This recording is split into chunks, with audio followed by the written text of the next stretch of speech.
부쌤의 거꾸로 현세변, 현대 세계의 변화 그 세 번째 강좌 시간입니다. 제 3강. 이 시간에는 영국혁명과 미국혁명에 대해서 살펴볼 텐데요. 영국혁명과 미국혁명의 전개 과정 및 특징은 무엇인지 살펴보도록 하겠습니다. 먼저 영국혁명. 헨리 8세가 수장령을 내세우고 종교개혁을 추진하면서 영국 국교회를 만들기 위한 종교개혁을 추진하는 과정에서 저항하는 그 수도원의 토지를 다 몰수해버리죠. 그리고 이걸 매각해버립니다. 이러자 지방에서 그 봉건사회 해체기에 나타났던 자영농민층인 요먼과 그 다음에 귀족 사이의 중간계층이라고 할 수 있는 젠트리 계층이 성장을 하게 됩니다. 이렇게 새롭게 왕이 매각하는 토지를 구입하면서 농촌 사회의 행정을 맡게 되는 거죠.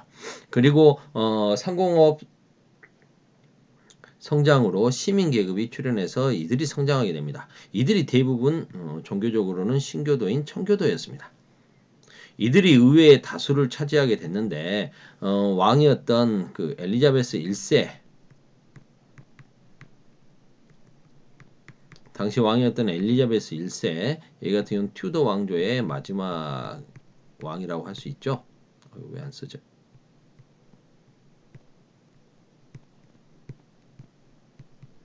엘리자베스 1세 같은 경우에는 결혼도 하지 않고 나는 영국과 결혼했다라고 하면서 이제 절대 군주, 절대 왕정을 만들어 가지 않습니까?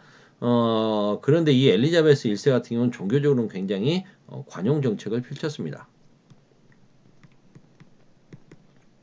그래서 별 불만이 없었어요. 그런데 이제 엘리자베스 1세가 죽고 나서 스튜어트 왕조가 등장하게 되는데 이 왕조가 문제죠. 스튜어트 왕조의 제임스 1세가 등극하는데 이 사람은 이제 영국 국교회는 음, 신교라고 하기엔 좀 너무 로마 카톨릭과 거의 교리가 똑같습니다. 다만 로마 카톨릭 같은 경우는 수장이 로마 교황인 거고 영국 국교회는 수장이 그 영국 왕이라는 게 좀 차이가 있죠. 이 영국 국교회가 이제 지금 요즘 우리가 주변에서 볼 수 있는 건 성공회,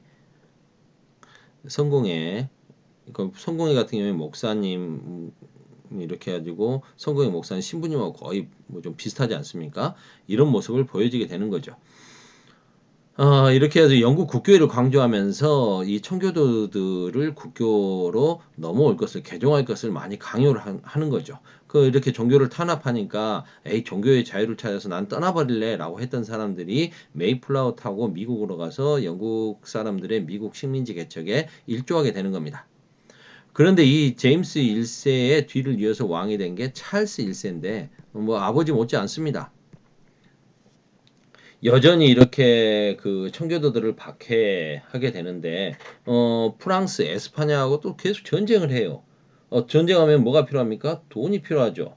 근데 이 전쟁 비용을 마련하려면 의회 뭐 세금을 걷어야 되는데 의회를 통과해야 되는데 의회 승인 없이 세금을 막 매겨버립니다. 그러자 의회에서 이제 항의하는 거죠. 이러시면 어떡합니까? 라고 왕에게 청원서를 제출하는 겁니다. 마지못해 찰스 1세는 알았다. 그러면 이제 의회 허락받지 않고 이렇게 승인하는 거 안 하겠다라고 하면서 인정을 해주지만 의회를 해산해 버립니다. 그리고 의회를 소집하지를 않아 버려요. 그런데 이제 11년 뒤에 다시 찰스 1세가 의회를 소집해야 되는 일이 생깁니다. 여전히 또 전쟁 비용이죠.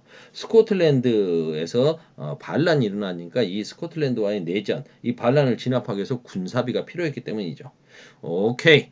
이번에 기회가 왔다라고 생각한 의회 다수파 청교도들은 반대합니다. 세금 징수에 반대하면서 기회가 왔다 생각해서 왕을 막 이제 비판하는 거죠. 그동안 이거 왕이 너무 심하지 않았느냐, 잘못하지 않았느냐라고 이야기하니까 이제 내분이 일어났다라고 볼 수 있겠죠. 그래서 왕의 실정을 비판하는 의회파하고 왕을 지지하는 왕당파 사이에 그 자기들끼리 또 전쟁이 일어나 버립니다.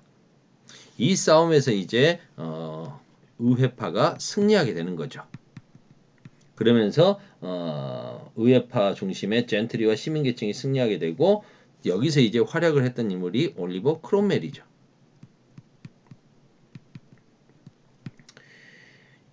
이 올리버 크롬웰 같은 경우에 이제 찰스 1세를 처형해버리고 공화정을 선포합니다. 여기까지는 그런대로 또 괜찮아요. 이 사람 자체가 뭐 문제가 있다기보다는 뭐 독재라고 하니까 무조건 막 나쁘다라고 생각할 수도 있겠지만 이 사람은 정말 영국을 위해서 많은 활동들을 합니다. 크롬웰의 독재. 뭐 그도 그럴 것이 왕까지 죽이고 권력을 잡았으면 공화정 선포했으면 뭔가 실적이 있고 그게 그 자신들의 혁명 이념에 충실해야 될 거 아닙니까? 그래서 왕당파의 거점이었던 아일랜드를 정복하고 그 다음에 항해법이라고 하는 법을 만듭니다. 당시 그 유럽 선적의 3분의 2 정도를 차지하고 있는 게 네덜란드 배였어요. 네덜란드가 바다를 사실상 장악하고 있었던 거죠. 네덜란드 배를 통해서 무역 활동이 이루어지고 있다 해도 과언이 아닙니다. 영국 입장에서는 이 경쟁자인 네덜란드를 견제하기 위해서 항해법이란 걸 만든 거죠. 영국과 영국의 식민지로 들어오는 모든 수입품의 운반은 영국 배 또는 영국의 식민지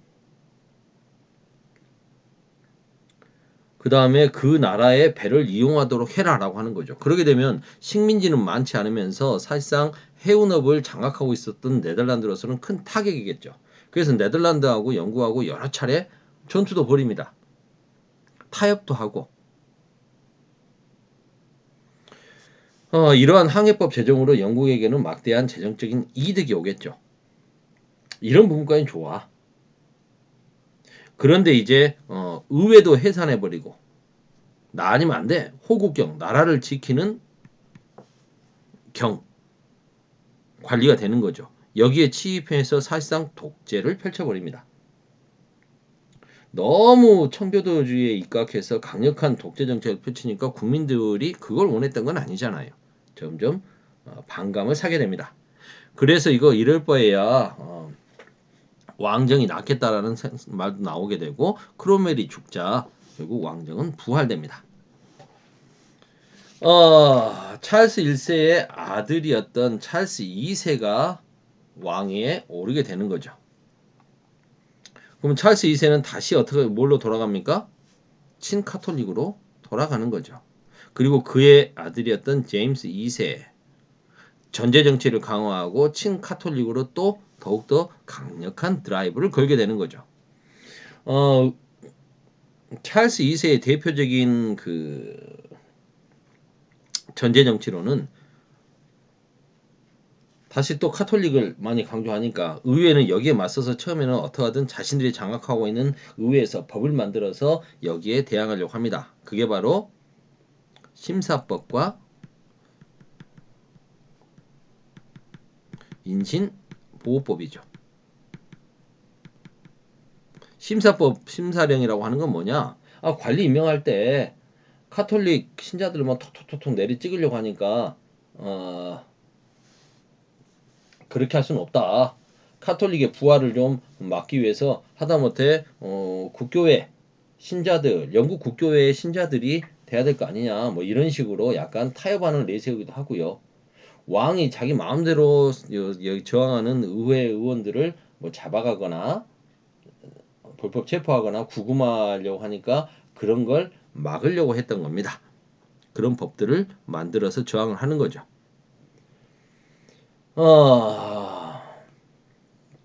그런데 제임스 2세가 이제 더욱더 전제정을 강화하니까 이런 법 무시해버리고 심사법 무시하고 막 카톨릭 교도들 막 이렇게 무조건 임명하려고 하고 반대 세력들 불법적으로 체포해버리고 하니까 안 되겠다 싶어서 의회가 결국 들고 일어나서 제임스 2세를 폐위시켜버립니다. 그럼 대안은 있었느냐? 이 제임스 2세의 딸이었던 메리는 신교도였습니다.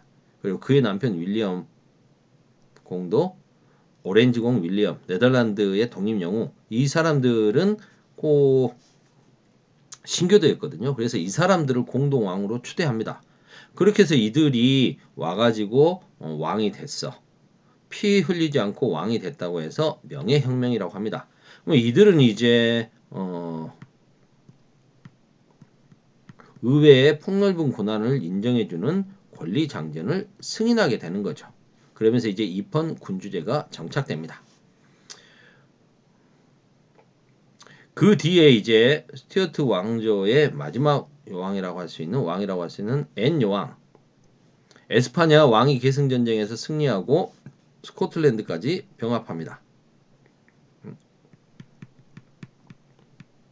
스코틀랜드 의회와 그 다음에 영국의 잉글랜드 의회가 아예 이제 그 만장일치로 병합에 찬성하게 되는 거죠. 그러면서 지금의 대영 제국, 더 그레이트 브리튼, 대영 제국이 성립되게 되는 겁니다. 근데 이제 앤 여왕이 죽으면서 또 스튜어트 왕조는 대가 끊기죠. 그래서 독일의 하노버 왕가에서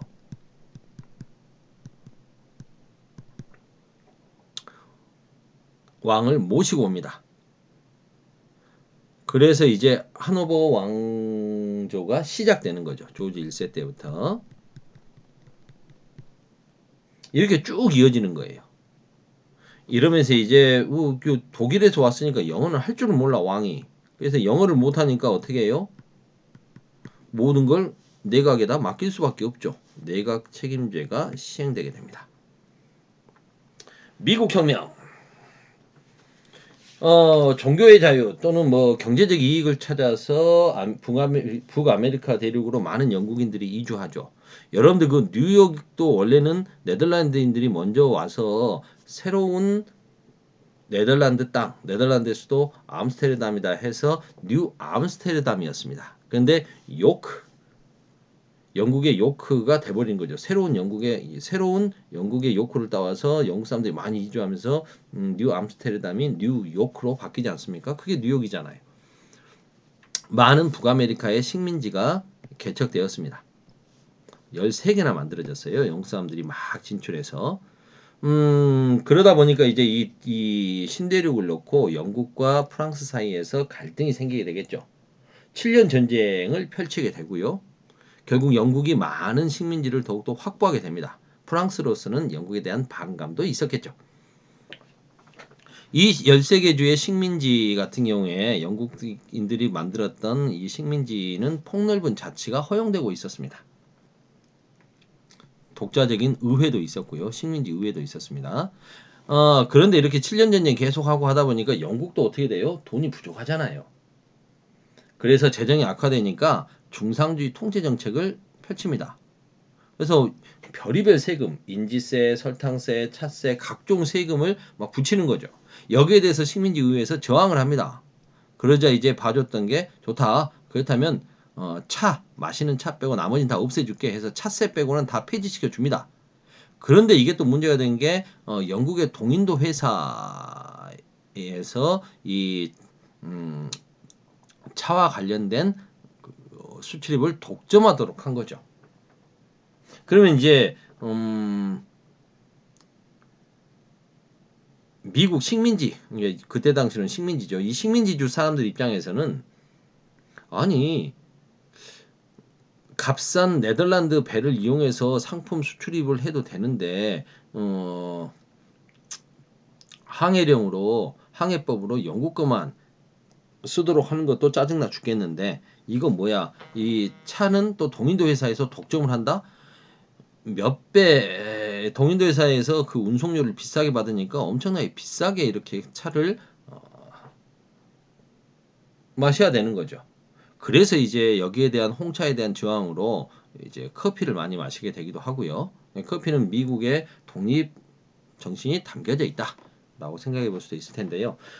이런 와중에서 보스턴 차 사건이라고 하는 사건이 발생이 되는 거죠. 여기에 항의해서 보스턴 차 사건 사진이나 이렇게 사진 그림을 보시면 인디언 복장을 한 사람들이 차 상자를 막 바다에 던지고 하는 모습이 나오는데 그 사람들이 실제 인디언들이 아니고 그 인디언 복장으로 이렇게 인디언들이 사고를 친 것처럼 하면서 저항을 했던 거죠. 이러자 영국군이 이제 보스턴 항구를 포위하면서 긴장감을 높이게 됩니다. 이렇게 되자 이제 그 제1차 대륙회의라는 걸 열어서 1차 대륙회의라는 걸 열어서 이 문제를 어떻게 해결할 것이냐. 식민지 대표들 같은 경우에는 대표들 중에 다수파였던 온건파는 독립선언까지는 좀 강경파들은 독립선언 하자고 주장했지만 다수였던 온건파들은 독립협선언 좀 많이 나갔고 선 넘었고 영국 정부에 탄원서를 제출하는 것은 어떠냐라고 해서 탄원서 제출하는 것으로 결의를 합니다. 그런데 렉싱턴이라고 하는 지역에서 민병대 식민지의 민병대와 영국군이 우발적 전투를 펼치게 됩니다. 전쟁이 일어나게 되는 거죠. 그래서 이제 독립전쟁이 시작돼 버립니다. 1차 대륙회의를 열었는데 렉싱턴 이건 뭐 어디 지도로 그리면 좀 편할 것 같은데 미국 대륙 중에 뉴올리언스 있고 플로리다주가 이렇게 펼쳐진다면 미국 대륙이 이렇게 가고 요 위쪽이 뭐 퀘벡도 있고 미국이 뭐 이렇게 돼 있지 않습니까? 그러면 이쯤이 보스턴이라고 치면 여기가 보스턴 차 사건이 있었던 보스턴이고 뉴욕이 그러면 거기보다 좀 아래쪽이니까 이쯤 되겠죠. 뉴욕이라면 뉴욕 근처에 렉싱턴이라고 하는 곳에서 전투가 펼쳐집니다. 렉싱턴 전쟁이 시작돼 버린 거예요. 그 전에 이제 뭐 좀 더 아래쪽에 워싱턴이 있습니다. 그리고 좀 그것보다 좀 더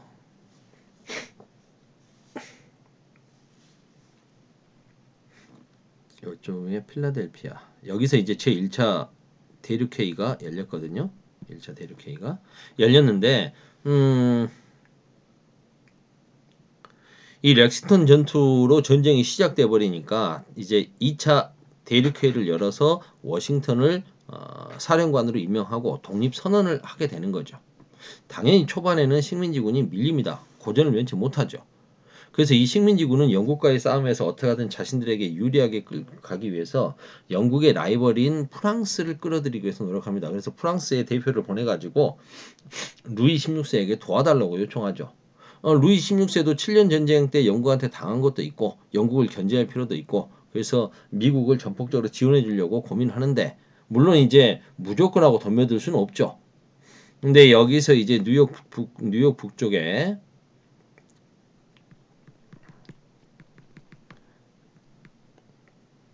세라토가라고 하는 곳에서 이 전투에서 민병대가 영국군을 크게 물리칩니다.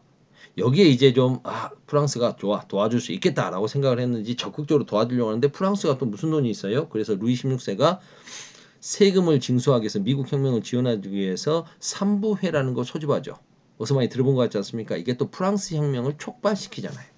그러니까 미국은 프랑스 덕분에 어찌 보면 그 전쟁에서 승리할 수 독립했다라고 볼 수도 있고 그래서 여러분들 그 자유의 여신상을 프랑스가 만들어서 선물해 주잖아요. 그런 모습을 보이게 되는 겁니다. 이야기가 길어지네요. 빨리빨리 좀 짧게 할게요. 고전을 면치 못하던 식민지군은 에스파냐라든가 그 다음에 스페인, 에스파냐가 스페인이지, 그 다음 프랑스의 도움으로 전세가 점점 역전되어 가는데요. 특히 마지막에 그 요크타운 전투, 워싱턴보다 좀 더 아래쪽에 요크타운 전투에서 승리하면서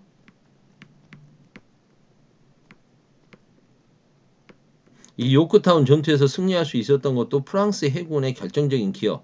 영국 같은 경우에는 멀리서 와야 되잖아요. 보급품이 와야 되는데 프랑스 해군이 바깥에서 그걸 막아줘 버리니까 보급품이 차단되니까 항복할 수밖에 없었겠죠. 결국은 파리 조약에서 독립을 승인받습니다. 그런데 독립한 13개 주 같은 경우에 이제 영국이랑 사이가 안 좋아지니까 대외 교역이 침체되고 물가도 폭등하죠. 안 되겠다. 사이가 너무 불안해지니까 이걸 해결하기 위해서는 서로 힘을 모으자.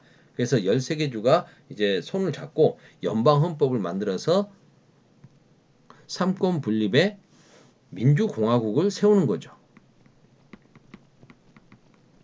그리고 초대 대통령에 워싱턴을 선출합니다. 각 주는 스스로 자치할 수 있는 자치권을 인정받습니다. 하나하나가 개별적인 나라라는 거죠. 근데 연방 정부는 군사권과 외교권을 갖게 됩니다.